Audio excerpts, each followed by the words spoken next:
My name is Derek Hovinga.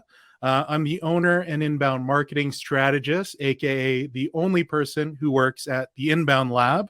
And I went into business for myself maybe just over a year ago because, COVID happened, and I found a need for a better way to market to folks, or even a cheaper way to market to folks, aside from your paid media and whatnot. Because during COVID, a lot of the paid media clients at the agency that I was working at were starting to reallocate their dollars to something like this, inbound marketing. And inbound marketing is my favorite type of marketing. It's a methodology where you're utilizing content, email marketing, CRM management, sales and marketing, and customer success team alignment, which is what I'll talk about later on today, to basically generate demand, generate leads, and turn them into customers.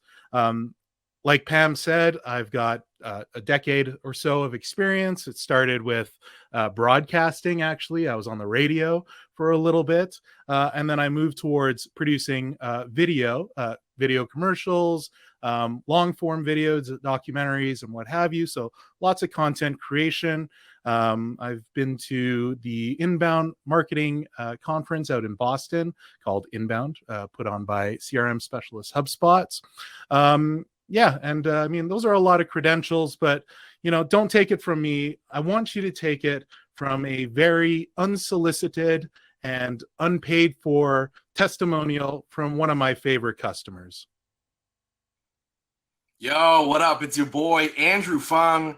You might know me from Kim's Convenience or my new TV series, Run the Burbs on CBC, as well as LOL Canada on Prime Video. I want to share a video today talking about my very good friend, Derek Hovinga.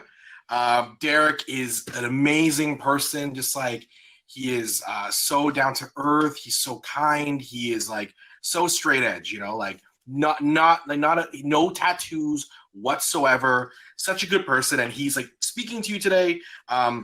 He's talking about marketing, and like, this guy is a marketing expert. He's from the streets. Like, I remember he used to spin one of those signs in front of like Blue Notes at the mall. And so this guy he started from the bottom. Now he's here presenting to you about marketing. And his segment is called Don't Ghost Your Customers. Because no one likes ghosts, right? I ain't afraid of no ghosts. That's right. Derek ain't afraid of no ghosts. And so he's going to teach you about like ghost techniques with customers, and like not ghosting them, like, because like we don't want to ghost people. It sucks. Someone who has been ghosted before, it's like not a good feeling. So why would you ghost someone? So we don't want to ghost them. So he's going to give you like a really good, amazing techniques. So sit tight, buckle in, because you are going to get an amazing presentation from my very good friend, Derek Hovinga.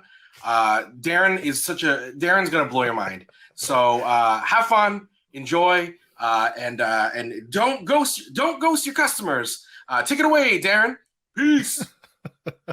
So I'm not gonna lie, I wanted like my organic reaction to that, so I got him to send me a video, and I haven't watched it until now. Actually, I had my fiance load the video up onto the presentation deck. But anyways, like he mentioned, that's my good friend Andrew Fung. I'm here to talk about the importance of customer marketing. We're going to talk about not ghosting your customers. And when I told my mother about this topic, she was like, what the hell is ghosting? I have no idea what that means. So real quick, if you don't know what ghosting is, Wikipedia says it's a 21st century term coined for situations when someone cuts off communications with you with little to no explanation for why. So like in the dating world, maybe you've gone on a date with someone and everything's gone well. You go on a second and third date, you're texting each other, hey, good morning, or you're texting each other, hey, good night. And then suddenly they just stop talking to you. It's happened to me before. It's not the best way to start a relationship or to end a relationship at that. In sales and marketing, Ghosting occurs when a prospect stops responding to you at some point in the funnel, right? So if you have, a CRM initiative at your business, and you're noticing that, you've brought in a new lead and they're engaging with all your content online. They're going to your websites, maybe they're going to your pricing page, and it's like, ooh, they're going to the pricing page, they must be really interested. And then suddenly they stopped looking at your email marketing drip campaign, or maybe they unsubscribed from your emails. And it could happen for a number of reasons. Maybe they found like an alternative solution or something, or maybe they just decided, you know what, we don't actually have this problem, let's look somewhere else. But then for customers, ghosting occurs when you make a sale and then forget about them. So basically, you take them through the whole funnel, they trust you, they buy from you, and they purchase from you, and then that's it. They're a customer now. Hey, cool, that's all we need. Goodbye, we don't need you anymore. And I think customer marketing is super important. And the reason why I'm talking about this today is because there's been a bit of a trend lately, and I'm sorry, this is a little bit of a rant, but when I onboard new clients and we go through, the discovery phase, often I notice that companies aren't continuously connecting with their current customer base, right? And I think customer marketing is a huge component of growth marketing for several reasons. And I'm going to talk about all that in this session. And what I want you to get out of this session is to be able to go back into your strategies, your marketing strategies, your content strategies, and look at optimizing your funnels to include folks who have already actually gone through it. And we'll talk about funnels real quick here. And Mark actually talked about in his session about the traditional funnel, which is the typical funnel that folks use. And I apologize, I couldn't find a funnel emoji, so I'm going to use this trumpet as an analogy. So how the typical funnel usually looks like for most businesses nowadays, or even in the past, is prospects enter this piece of the trumpet. I believe the technical term for this is like the mouth tutor or something. And then they go through the funnel. You're nurturing them with educational content, right? You're pushing all these, little trumpety buttons here. You're trying to play all the right notes in hopes that, the customer will come out of the, again, technical term, the trumpet horn outer as customers, right? And then that's it. You've brought them through the whole funnel. You've created these awareness campaigns. They've entered in through, again, that mouth tutor. You've nurtured them with more content, and then you've closed them. And you've pretty much closed the door on your relationship with them as well, for the most part here. And you're leaving a lot of money on the table. To me, what an optimized funnel for customers might look like is like a carnival ride, right? So, I'll use this Ferris wheel emoji as an example. And the Ferris wheel goes round and round and round, and, it stops to let more people on. But basically, it's just continuously going around and round and round. Prospects get on the ride at the beginning. They are nurtured on the ride. They keep going around and around. They see a lot of value in what they're getting out of it. And then eventually they come off the ride as customers, hopefully. But the goal with the optimized funnel for customers is that they can actually come back and get on the ride again. And, maybe they'll bring some friends with them as well, because, you really like the ride and you're recommending that ride to all your friends. And the friends part is a big one too, because let's talk about personas, for example. Basically, within your personas, there's a little bit of research done. Let's be honest, there's a bit of assumptions made, and basically you're basically outlining or defining your ideal customer prospect, your prospect, right? Well, my takeaway for you is to revisit your personas and make sure you're including the customer within your personas as well, because it's the easiest persona to define, right? Like, you already know them. You've already seen what their behavior is, how they interact with what you've been providing them in terms of marketing, and what all their goals and pain points are. So revisit your personas and include the customer persona as well, not just the ideal customer prospect, but the customer profile as well, based on the customers that you currently have. Because customers are an important persona to any marketing strategy, right? And we'll talk about all three of those pillars of what you can do with a customer right away here. And they include increasing retention, to increasing revenue, and increasing acquisition. And that's focused mostly on your customer advocates, right? So let's go through each one of those pillars. And I'll kind of talk to you about how you can utilize marketing to accomplish those goals of each pillar. So we'll start off with increased retention. Being at the forefront of your customers' minds reinforces your relationship with them, right? And there's a lot of easy ways that you can increase your attention from a sales and customer success standpoint, just checking in with them. But from a marketing standpoint, there's a lot you can do because, well, you have all their information already. So using the privilege of having their email addresses is an important part to remind them of your company, your products and services, and your value, right? And what's awesome about this is they're already Castle compliant, if we're talking Canada, because they've provided you with implied consent because you already have a working relationship with them. So, continuously deliver them on educational materials, even better if it's tailored based on each customer and it's related to their investment with your company. Or you can also send surveys and reviews to them because surveys and reviews kind of make the customer feel like their voice is being heard. So from a RevOps standpoint, you could utilize surveys to help the business improve on their processes, or you can define or you can identify who the happy customers are, and we'll talk about why you'd want to do that later on here. And then, of course, in 2022, lots of prospects are using reviews online to make a purchasing decision. So, having 5-star reviews on Google or Facebook or what have you will do a lot for your business and will bring in more revenue. And then customer loyalty programs is another one too. So loyal and satisfied customers are pretty much your most powerful marketing tool, right? So create loyalty programs to incentivize referrals or reward them reward them as customers for their loyalty, basically. Okay, and then increase revenue. So increasing revenue, this is awesome because marketing to your current customer base is actually quicker and cheaper than acquiring new customers. And that's like by 5 times the price, right? Because you've already got them in the funnel. Utilize remarketing, so kind of re-engaging with your customers with more products or services that you have.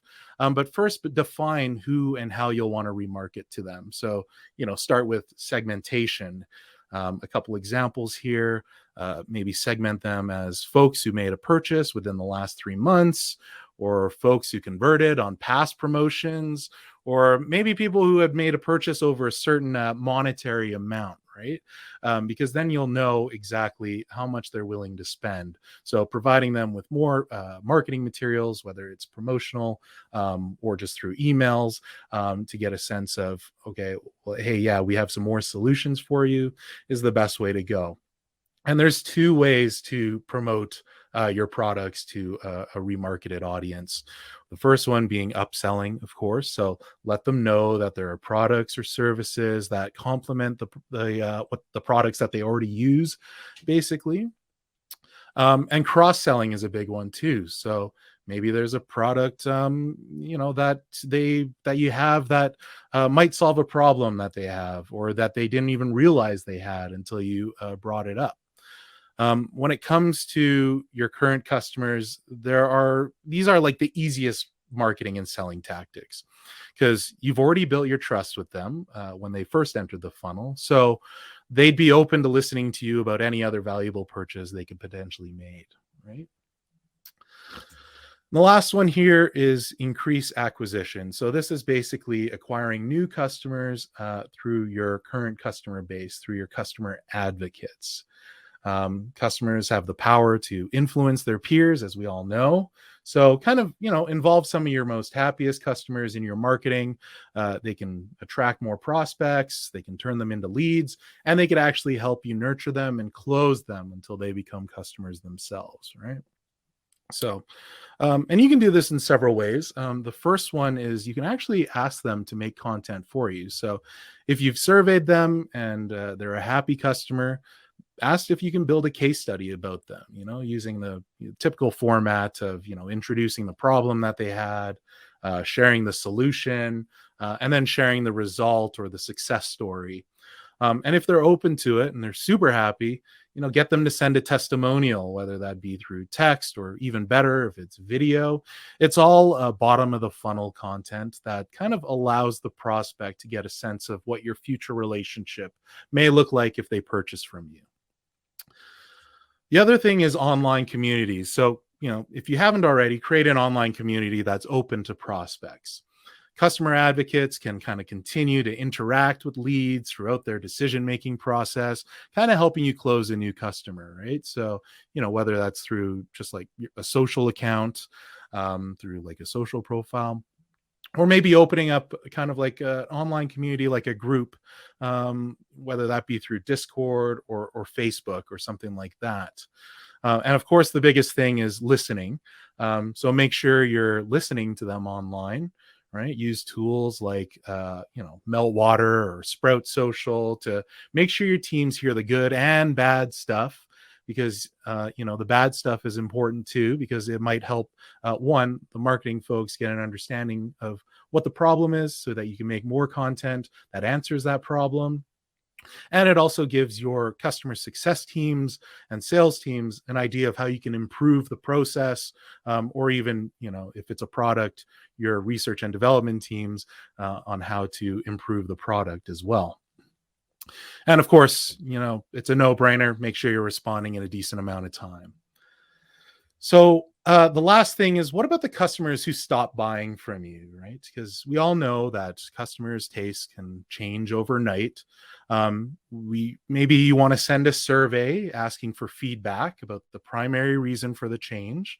Maybe they found a superior alternatives, unfortunately, or they found a better price on the solution that they're looking for, or maybe we're using overly aggressive marketing tactics. Or maybe they simply just don't need the product or service anymore. But basically, surveying your past customers is the best way to improve on whatever their issues were and potentially help your team win them back, if possible, right? So how do we do it? This is a tough question, and I don't know why I asked myself it. But basically, it has a lot to do with, processes, leadership, project management, because the thing that usually happens is, all the teams are siloed. The marketing team siloed from the sales team, and even from the customer success team. It's kind of a thing of the past, but marketing people always they're always like the last to know about everything. I think we all know that.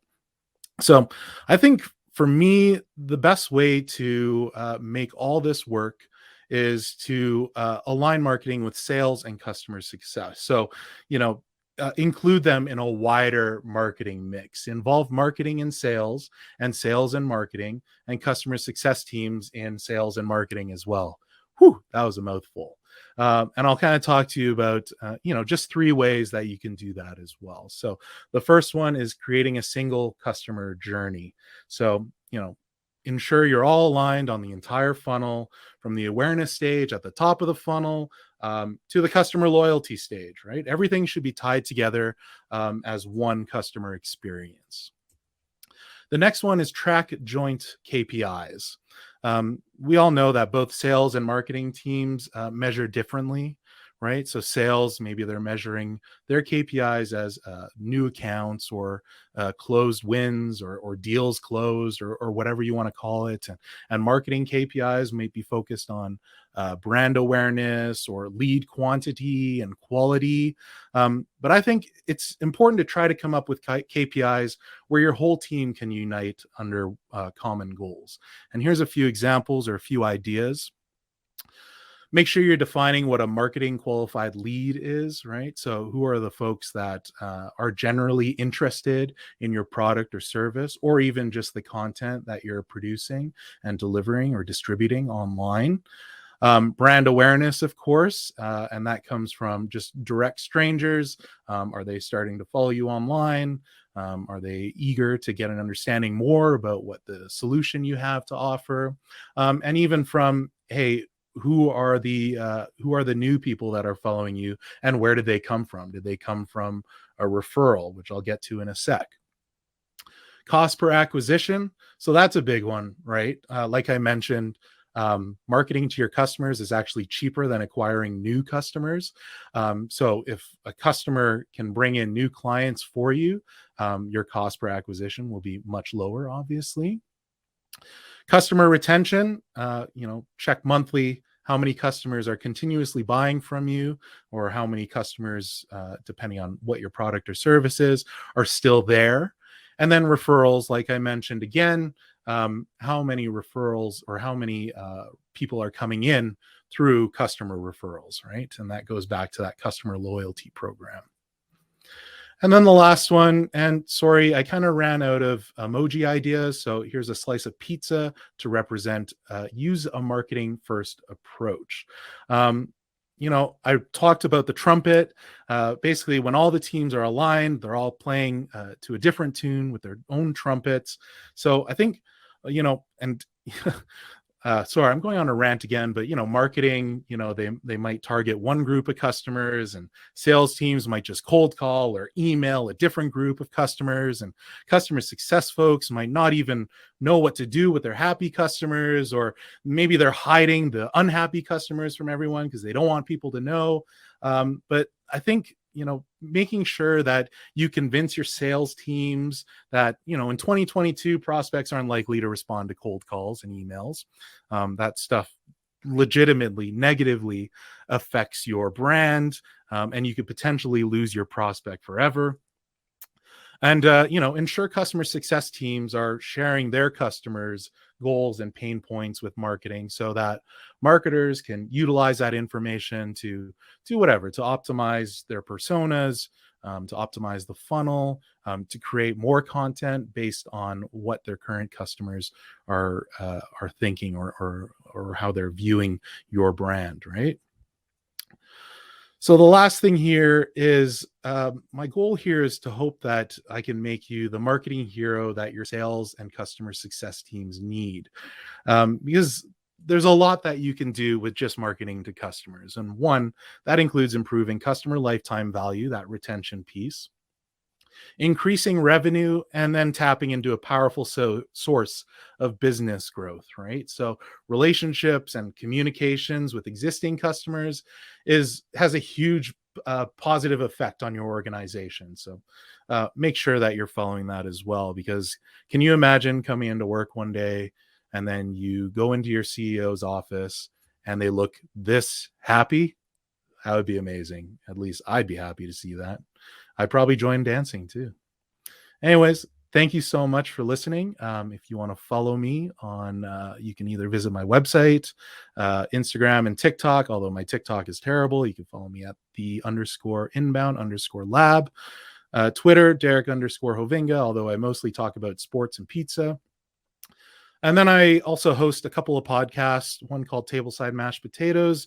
You heard me rant earlier, but I host a podcast with two old colleagues of mine, and we just rant about stuff. We're basically like the Statler and Waldorf of marketing, basically. And the Client Side podcast, which is my more quote unquote professional podcast, where I bring on folks who are on the client side of the marketing and external partner relationship. And they go on and they rant about us. And it's really great. And you learn a lot from it. So if you have any other questions, put them here in the chat, or you can email me at derek.hovinga@theinboundlab. Thanks a bunch. Thanks so much, Derek, aka Darren. We have a question here from Tamara asking, I'm wondering, how would you approach this for a nonprofit with a one-person team and a very niche audience? For example, the Edmonton Jewish community. Right.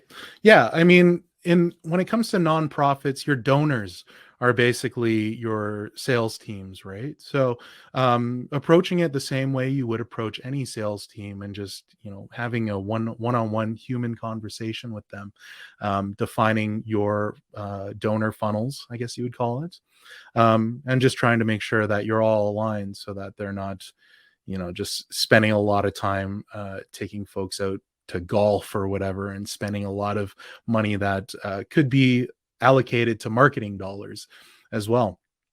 The other thing about donors, in my experience, is there's always a heart and head type of thing, right? So, depending on what the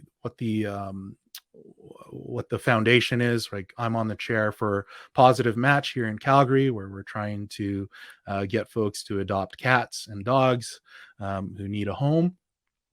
Pull on the heartstrings a bit, but also let them know where their money's going, because that's probably one of the most important pieces is, okay, well, where is my money going? And make sure that the sales team is, or the donor team is what's the term? Is ammunitioned that you have enough ammunition of marketing collateral to provide to them, so that they'll be able to help their donors make a right decision in their donations. I'm wondering about loyalty programs, because that's something you mentioned. And I know that I find when I sign up for a loyalty program and I'm thinking, oh yeah, I like this product, I'm going to sign up for it. And then it ends up being not really worth it. Like you get 10 points, but you really need 1,000 to actually have anything happen. So what is a loyalty program that you have seen really effective and exciting? That's an interesting one. I don't. So this is funny. I don't necessarily drink from the same pot of coffee. I don't even know if that's a term. But I don't sign up for a lot of loyalty programs, just because I get inundated with so many emails already. But even a 10% discount is crucial to a lot of people. It's case by case. A lot of folks would, they'd be happy with a 5% discount based on a loyal thing. And there's also that piece about, being part of like a club, right? Everybody wants to be in some exclusive club of some sort. So being able to, show your card at, I don't know, Home Sense or something, makes them feel good. At least makes it like it's not something that I do, but it makes other people feel good. Someone else is asking, any advice on asking engaging questions with current customers on social media on behalf of your company? Is it best to just use your own voice in those instances and be genuinely curious about what they're posting? The authenticity is always great. I worked with one company one time where we just did a story of polls to get a better understanding of what an audience or what type of content an audience is looking for or engaging with. So we put like, do you like videos or do you like pictures? Stuff like that. And I think, the honesty of just being straight up and say, hey, we're looking to create better content for you. Can you please answer these 5 questions online on social or what have you? Is totally fine. It's totally fair. I think businesses are humans too.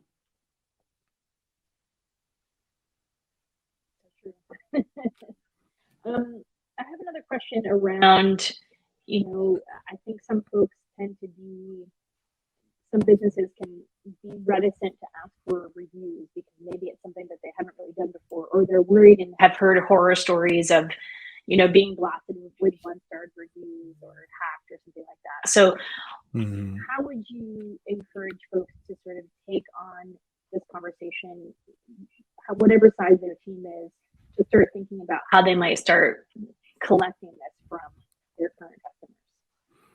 Yeah. Yeah, that's a good question. I mean, depending, it's again case by case. So B2C, you might not have a close relationship with your customers, so you can ask for reviews, and what you get is what you get, basically. And that's super important for your teams internally too, because if you get a 1-star review, you need to get an understanding of, oh yeah, well, what was the issue here and how can we improve on that in the future so that it doesn't happen again.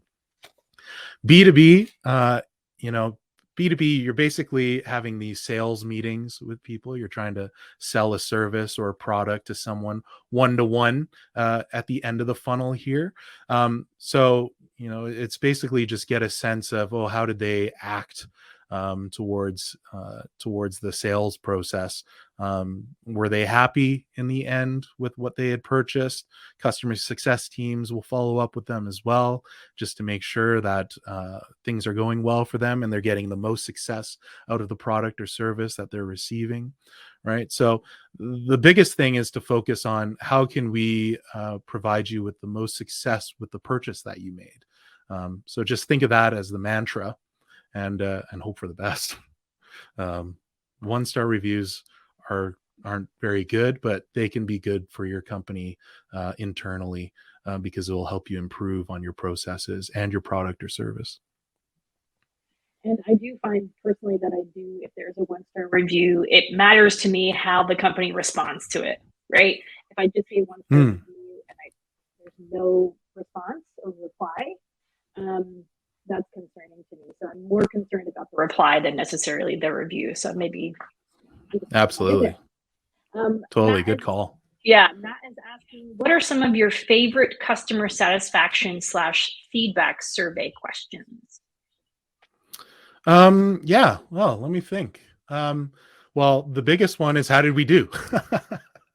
And that's basically, that just helps marketing, sales, and account managers or customer success teams figure out how they're doing in terms of processes, right? It's an easy question to ask, and you're probably going to get a good answer from it, or an honest answer from it as well. The other one is, does your product or service does the product or service, or does your purchase answer the solution that you're looking for, or answer the pain point that you're looking to have answered?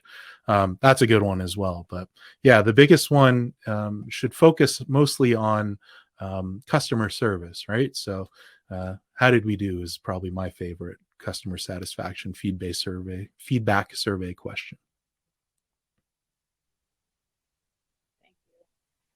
I don't see any other questions kind of coming up in here. It seems like you hit on a lot of the most salient points for folks. Chelsea is saying your office blue light looks awesome. So that's great. Oh, thanks. I did notice that. I'm jealous. I'm going to up my game tomorrow. So thank you so much, Derek. Is there anything else that you want to close the session off with today? No, like I said, there's other 2 speaking sessions that were going to be really awesome. And I just wanted to thank you for coming to mine, and thanks, Mike, for putting this on. So folks, thank you so much for joining. Speaking of feedback and survey questions, you can click on the Slido rating and click on how you liked this session. So it's just one button. It's super easy to do. And that's really, really helpful for folks at Social Next, in terms of how they know what's resonating with you the most. Thank you so much, Derek. Yeah, I don't know. You won with the Andrew Fung video, Granny. And you have a cute dog, and you volunteer for Positive Match. So I don't know how it can get much better than that. So thank you so much for being with us here today and for such a fun session. So folks, in about 20 minutes, you will head over to the stage for the wrap up and prizes portion. Other than that, I hope you enjoyed all of the amazing sessions and offerings today, and we will see you tomorrow for the rest of the session. Thanks, everyone.